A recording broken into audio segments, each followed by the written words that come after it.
Iya. Iya. Bakal calon gubernur DKI Jakarta dari Partai Demokrasi Indonesia Perjuangan atau PDIP, Pramono Anung bertolak dari kediamannya dari Cipete, Cilandak, Jakarta Selatan menuju untuk bertemu terlebih dahulu dengan bakal calon wakil gubernur DKI Jakarta yakni Rano Karno di kawasan Megaria Pegangsaan, Jakarta Pusat. Pramono terlihat mengenakan beskap Betawi didampingi sang istri dan sejumlah anak dan mantunya untuk mendaftar ke KPUD Provinsi DKI Jakarta pada pukul 11 waktu Indonesia Barat nanti di KPUD Jakarta, Jalan Raya Salemba, Senen, Jakarta Pusat, bersama bakal calon wakil gubernur DKI Jakarta yakni Rano Karno yang merupakan ex gubernur dari Provinsi Banten. Diketahui awalnya PDIP akan mengusung Anies dan Rano Karno, namun pada akhirnya PDIP mengusung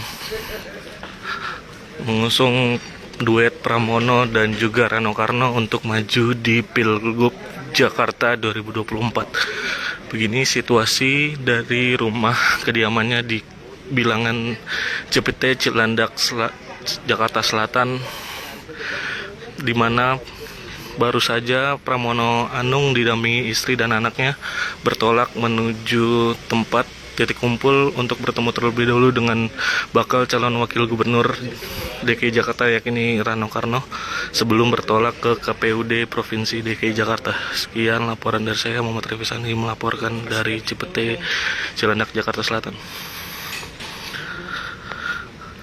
Pendaftaran hari ini seperti apa? Ya, saya harus mengakui secara jujur, banyak orang mengatakan kalau saya di survei hari ini bahkan namanya aja nggak ada. Karena memang hampir 7 tahun lebih saya tidak pernah sekalipun membuat statement di ruang publik. Walaupun sebagai tugas sekretaris kabinet salah satunya adalah manajemen presiden dan juga mengkomunikasikan apa yang menjadi hasil-hasil keputusan sidang kabinet. Tetapi saya memang menyadari bahwa saya ini bekerja untuk dapur. Jadi selama ini memang saya hampir di semua kedudukan, jabatan dan sebagainya, saya tidak pernah yang namanya minta jabatan, baik itu kepada Ibu Mega maupun kepada Pak Jokowi, sekalipun nggak pernah. Tetapi memang saya selalu mengambil posisi kerja keras. Yang itu yang kemudian kenapa di dalam 10 tahun sebagai sekretaris kabinet saya betul-betul nggak pernah mau membuat statement. Berbeda ketika menjadi anggota DPR, saya menjadi anggota DPR 4 kali, pimpinan DPR juga pernah. Waktu itu apa aja dibuat statement.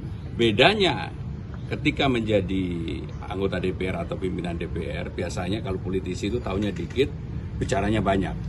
Karena saya sekarang ngurus dapurnya presiden, taunya banyak, nggak mau ngomong. Itulah yang kemudian kenapa saya betul-betul membatasi diri, dan sekarang ini karena partai memutuskan untuk saya, bahkan sebenarnya 4 hari yang lalu, saya betul-betul berpikir aja enggak. Berkeinginan aja enggak. Sehingga dengan demikian bahkan sebenarnya pada hari ini harusnya saya dan keluarga itu udah cuti.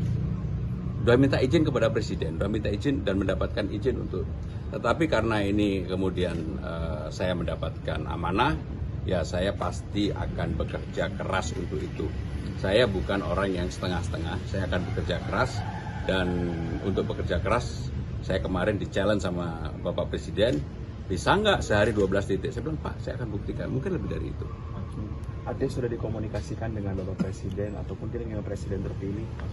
Jadi saya dalam setiap tindakan tidak pernah mengambil tindakan itu tanpa basic yang proper, karena saya sangat memahami peraturan perundang-undangan dari dulu kala. Ketika saya ada sinyal dari partai, dari Ibu Mega untuk diberikan amanah di DKI Jakarta ini, ada 2 orang yang saya langsung kontak dan konsultasikan. Yang pertama kepada istri saya, Hani Pramono. Tentunya saya harus minta izin. Karena dia udah menyiapkan mau berangkat, kebetulan sahabat saya mau menikah di Italia, anaknya sahabat saya.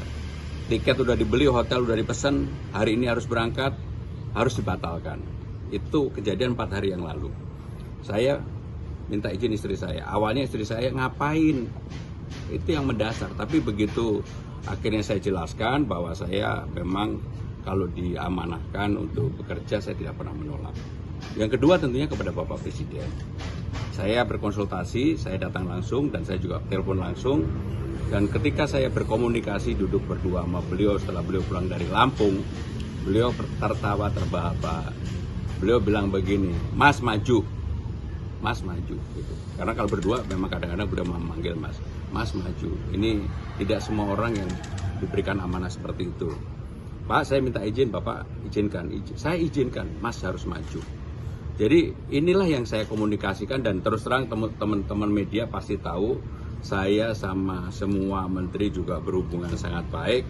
Bahkan beberapa ketua umum partai, tapi saya nggak sebut namanya ya, sudah menyampaikan ke saya, Mas, saya walaupun dukung yang lain, udah untuk Jakarta. Jadi finalnya kalau mau jujur ya, saya sebenarnya terus berusaha untuk tidak maju. Terus berusaha untuk tidak maju.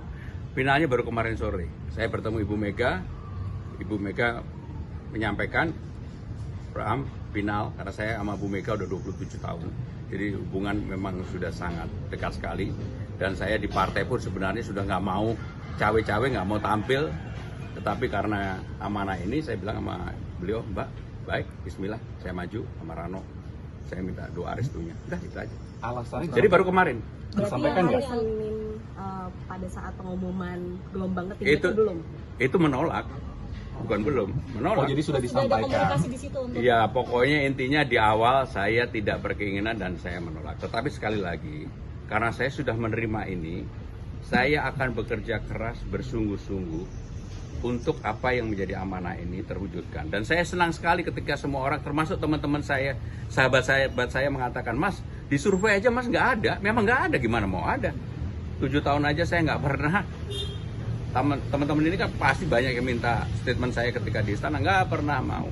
Udah, tapi sekarang mulai hari ini saya mau statement sampai dengan 27 November. Mas Pram, artinya Mas, yang kan, pertama itu siapa yang meminta ya, Mas? survei, Kenapa? Yang pertama kali meminta Mas Pram untuk maju itu siapa ya? Ya, rengeng-rengeng di dalam internal partai banyak, tetapi yang menyampaikan langsung kepada saya Bu Mega. Kenapa rengeng-rengeng banyak? Ya pas itu, pas Senin. mau diumumkan itu. Menyampaikan nggak alasannya kenapa akhirnya memilih Mas Pram? Kan sebelumnya ada beberapa nama yang dimajukan. Ya, yang pertama ibu kan udah sangat senior, pengalaman panjang. Untuk maju di DKI ini kan juga nggak gampang. Orang mengatakan bahwa saya akan turun gunung. Ini bukan turun gunung, ini malah naik gunung, mendaki terjal. Kalau di elit saya yakin orang kenal saya, di elit. Tapi di bawah, karena saya nggak pernah turun. Dan memang saya juga tidak mau berkomunikasi. Hobi saya di Jakarta hanya sepedaan. Kalau di komunitas sepeda pasti saya sangat terkenal. Karena apa? Saya ini orangnya nggak mau kalah. Dulu kecepatan rata-rata saya masih 42. Sekarang saya udah 45.